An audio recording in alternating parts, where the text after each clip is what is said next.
تعالي تعالي تعالي تعالي تعالي، خلي اعلمك شلون تبلين الدجاج وتشويه على الفحم بطريقه خرافيه، ما راح تملون منها صدقوني، بس تابعوني للاخير.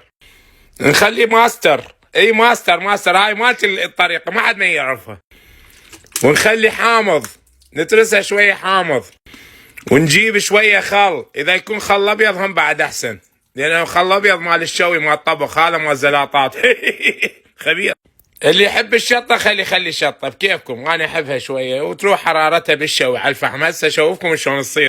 ونحط مايونيز. ليش المايونيز يحطوه بالشوي؟ حتى لا يحترق اللحم، لا يفحم وينشف. اي والله شنو فارغه المايونيز. وشويه نخلي زيت حتى على مود هم لا تنشف، زيت زيتون او اي زيت عادي. هسه نجي على المكونات الجافه. اول شي ثوم مطحون،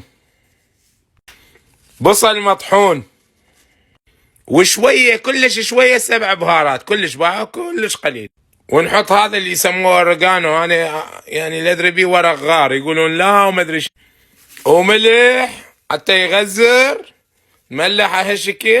وهاي هسه عندنا الخلطه جاهزه، ورا ساعه نقلبها على وجه الاخر ونخليها في ساعتين لو 3 ساعات بالثلاجه، وتابعونا حتى نشويها نشوفكم شلون تطلع.